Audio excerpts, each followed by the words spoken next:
Hey, what's up, boys and girls? This is your man Vicky Lab. Oke, nah itu tadi opening gaya-gaya yang lagi rame sekarang ini ya. Itu ya lagi trending di YouTube.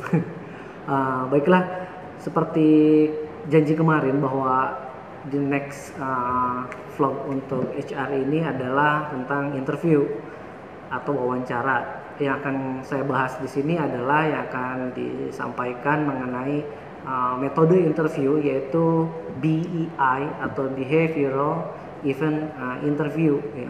Metode ini sangat baik menurut saya dan sangat tepat digunakan untuk mencari kandidat untuk level medium up. Oke, mulai dari sedikit definisi saja. Anda bisa cari teori di internet itu banyak ya, tapi untuk di sini sedikit saja. BI itu adalah stand for Behavioral Event Interview. Di sini itu untuk apa sih? Ya, apa bedanya BI dengan traditional interview? Kalau BI itu lebih mencari atau menggali lebih dalam mengenai perilaku-perilaku secara logik ya, yang dilakukan oleh seorang kandidat. Beda dengan interview tradisional, biasanya hanya bertanya kemudian mengarahkan ke sebuah jawaban gitu. Selanjutnya BI ini akan menggiring kandidat ya, ke sebuah situasi yang pernah mereka alami, situasi-situasi yang kritikal ya, atau kritis gitu, dan bagaimana seorang kandidat ini menyelesaikan permasalahannya di masa lampau. Sehingga karakter atau misalkan karakteristik dari si kandidat itu akan kita ketahui secara mendalam gitu kan. Apa yang mereka lakukan di masa lampau itu juga akan menjadi bahan atau misalkan secara sistematis akan dilakukan juga di masa yang akan datang. Itulah BI itu sendiri. Ada 3 prinsip dalam penerapan BI ini. Pertama, akurasi atau keakuratan ya. Keakuratan sebuah informasi dari seorang kandidat itu perlu kita gali, dan itu menjadi faktor atau data yang utama akan kita kumpulkan untuk dianalisa nantinya. Yang kedua itu untuk mencari informasi yang berimbang ya. Yang berimbang antara pengalamannya dengan apa yang dia kerjakannya, kemudian secara objektif menyeluruh gitu.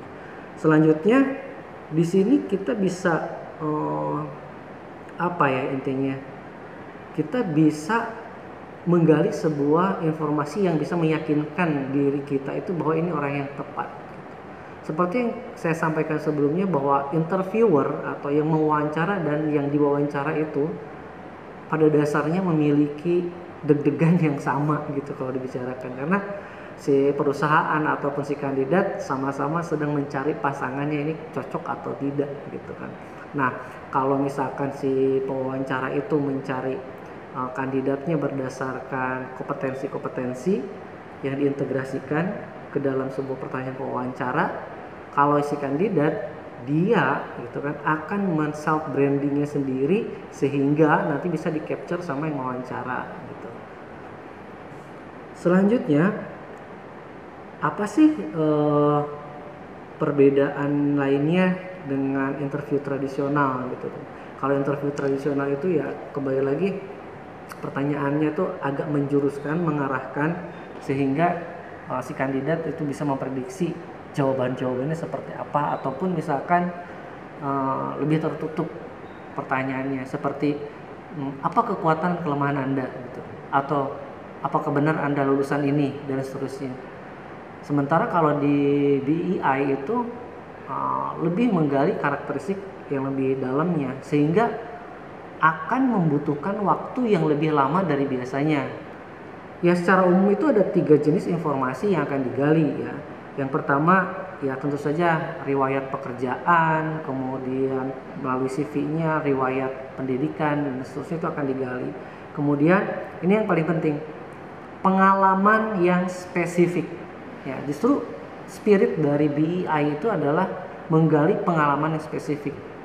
Mungkin ada yang kandidat akan bicara, saya kan belum pernah bekerja, saya belum pernah melakukan problem solving yang berurusan dengan pekerjaan. Nah, di sini bukan hanya sebatas pengalaman kerja saja. Jika Anda fresh graduate, nah ini sekarang untuk kandidat nih. Jika Anda fresh graduate, kemudian pernah sekolah atau misalkan mengikuti organisasi, ini bisa menjadi salah satu jawaban yang bisa diberikan. Gitu. Karena HR di sini juga udah tahu bahwa Anda fresh graduate, tapi how you solve your problem itu akan berbeda gitu kan. Setiap orangnya akan berbeda. Itu yang akan kita cari juga di situ. Kemudian minat, keinginan, dan pandangan masa depan seorang kandidat itu akan seperti apa. Oke, selanjutnya saya akan memperkenalkan juga mengenai konsep STAR bintang. STAR ini bisa dikatakan sebagai situation atau task, kemudian action, and then the result. So when the worker explain about how they deal with their situation di sini, dia harus menjelaskan, ya, ketika si pewawancara menanyakan sebuah kondisi situasi rumit, si interviewer nih harus sudah tahu arahnya akan kemana. Ya, yang kandidat juga harus tahu arahnya akan kemana. Jelaskan situasi secara detail, logis, dan pernah Anda alami. Itu untuk kandidatnya. Untuk yang wawancaranya, ya, kenali situasi itu, kemudian catat fakta-fakta yang disampaikan oleh si kandidat.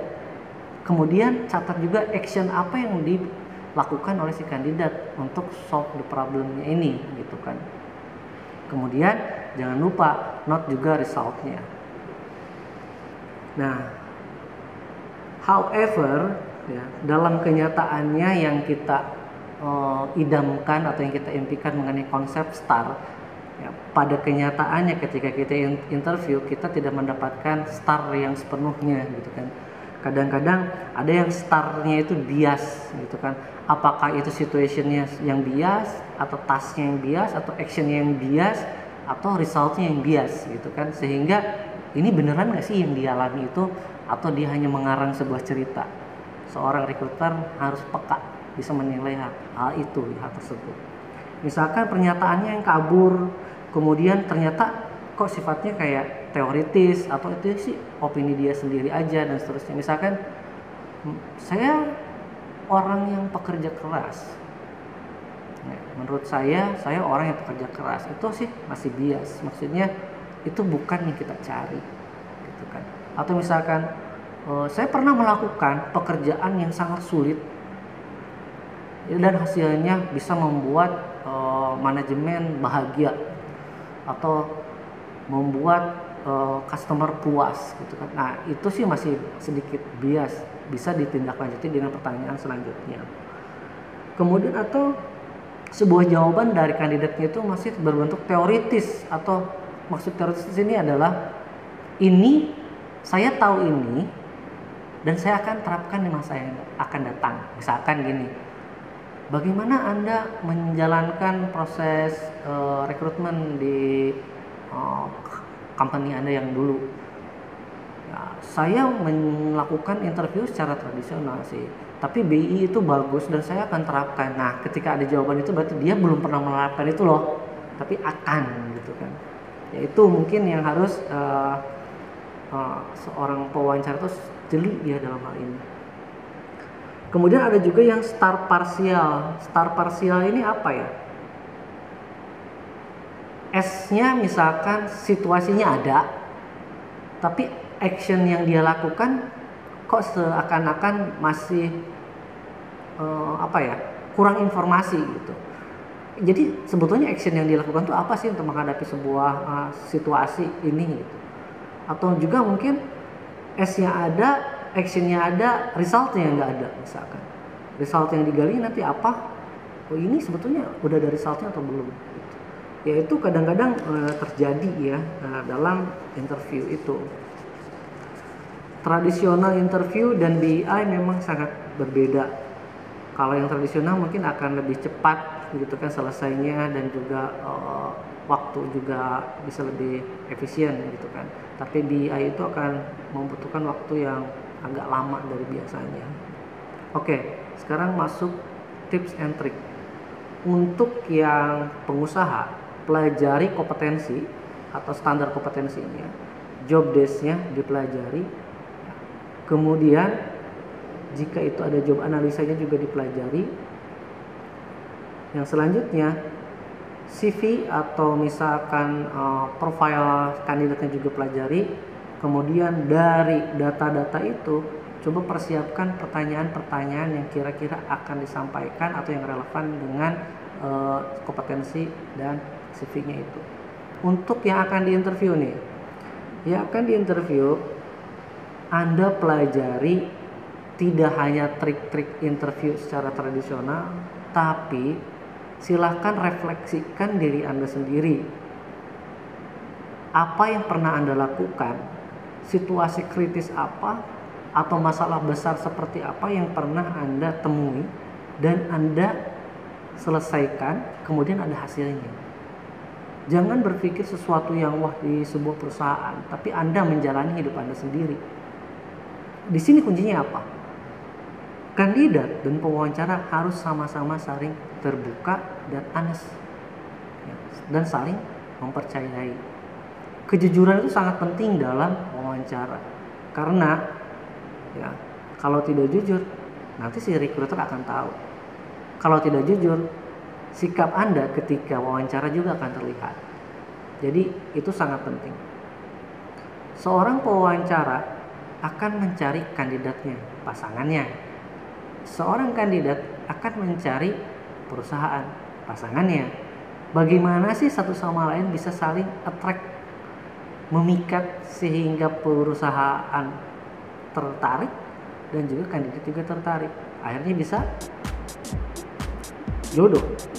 Demikian vlog hari ini. See you, stay healthy and safe.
Catat juga mengobservasi perilaku kandidatnya. Maksud perilaku di sini adalah bahasa tubuh, bagaimana dia berpikir, bagaimana dia menggerakkan tangan, bagaimana dia mengedipkan mata, mengkerutkan dahi dan seterusnya. Itu bisa saja menjadi alasan ataupun sebuah informasi yang diperlukan. Selanjutnya, setelah wawancara selesai, maka nanti semua informasi, entah itu jawaban, kemudian tadi catatan observasi, itu disusun dalam sebuah laporan yang sistematik. Ya. Kemudian disusun sedemikian rupa mulai dari awal sampai akhir. Setelah itu, setelah datanya terkumpul, kemudian akan dievaluasi. Setelah dievaluasi, apakah kandidat ini cocok atau meet requirement atau tidak, ya, dibandingkan lagi dengan kompetensinya.